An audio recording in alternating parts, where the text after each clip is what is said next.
नमस्कार।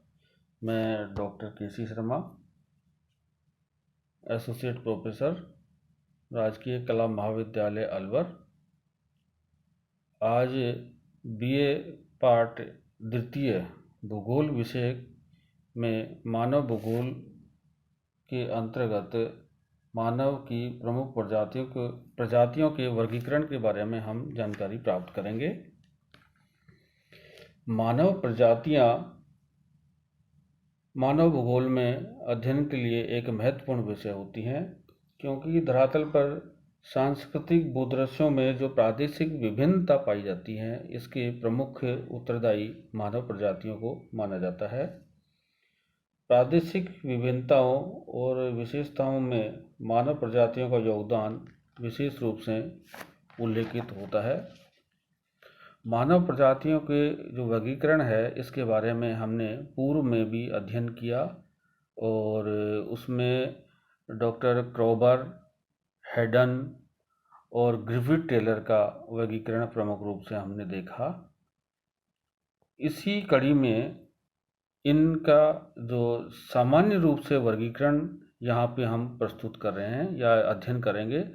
और सामान्य रूप से वर्गीकरण में विश्व की जो प्रमुख प्रजातियां हैं, इनको हम 7 भागों में बांटते हैं। पहला निग्रिटो प्रजाति।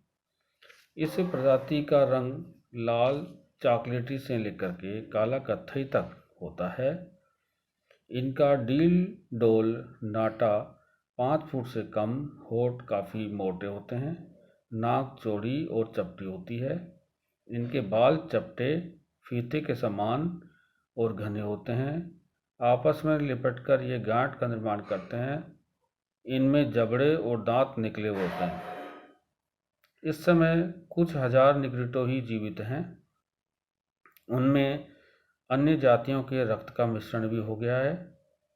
निग्रिटो प्रजाति के लोग इस समय Sri Lanka, Malaysia, Philippine, Indonesia, लूजोन, New Guinea के पहाड़ी वन क्षेत्रों में निवास करते हैं। इनके बड़े समूह युगांडा, फ्रांसीसी विषुवत रेखा, कांगो बेसिन और कैमरून अंडमान द्वीप समूह में भी पाए जाते हैं। दूसरा सामान्य वर्गीकरण में निग्रो। इस प्रजाति का सिर अत्यंत लंबा होता है। इनके बाल लंबे और अंडाकार होते हैं, जिसमें यह घुंघराले बन जाते हैं। इनकी त्वचा का रंग प्राय भूरे से हल्का लाल, काला और काजल के समान होता है। इनके जबड़े निकले हुए, नाक चपटी और चौड़ी होती है। निग्रो प्रजाति 2 स्थानों पर मिलती है। पहली, पुरानी दुनिया के दोनों किनारों पर, जिसमें पश्चिम अफ्रीका में सूडान, न्यू गिनी तट, और दूसरा पापुआन या न्यू गिनी में मिलती है। पूर्व ऐतिहासिक युग में निग्रो दक्षिणी यूरोप और एशिया में भी रहते थे। भारत में कोल, श्रीलंका में वेदा इसके प्रमुख प्रतीक है। ऑस्ट्रेलियोइड। इस प्रजाति का सिर लंबा उभरा हुआ होता है। बाल पूर्णतः घुंघराले और त्वचा का रंग गहरे काले से लेकर हल्का पीला होता है। जबड़े कुछ निकले हुए होते हैं और नाक साधारण रूप से चौड़ी होती है। यह प्रजाति ऑस्ट्रेलिया और दक्षिणी भारत के वन क्षेत्रों में निवास करती है। ब्राज़ील के डॉन्स और कूटो-बूटो, पूर्वी और मध्य अफ्रीका के कंजी-बंटू जाति इसी की प्रतीक हैं।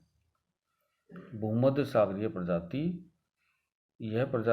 इस प्रजाति का सिर लंबा, नाक अंडाकार, बाल घुंघराले और जबड़े निकले हुए होते हैं।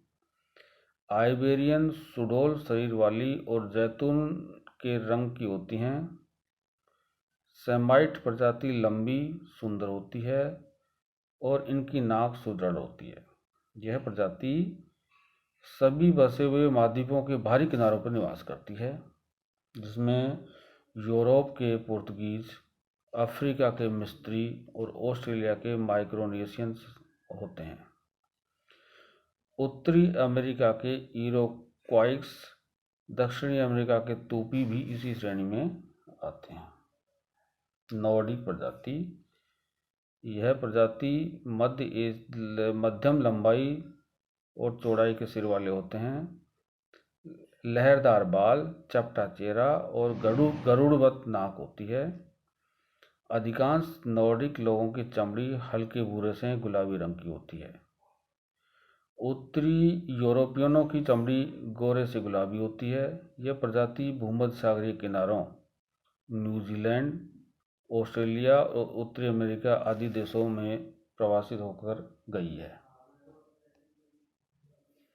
एल्पाइन प्रजाति, यह प्रजाति चौड़े सिर वाली होती हैं, चेहरे का ढांचा सीधा होता है, नाक साफ तौर से संकीर्ण और बाल सीधे होते हैं, रंग भूरे से गोरा होता है।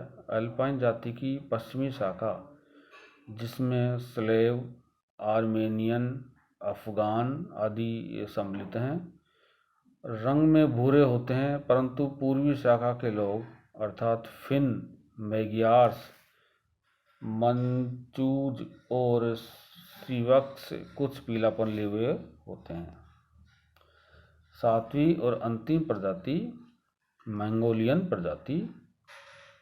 उत्तर एल्पाइन या मंगोलियन लोग गोल सिर के होते हैं, इनके बाल सीधे और चपटे, चेहरा और जबड़ा नादुदर होता है, नाक पतली और सकड़ी होती है, रंग हल्का पीला सा खुबानी के रंग का होता है। यह प्रजाति मुख्य रूप से मध्य एशिया और पूर्वी एशिया में पाई जाती है।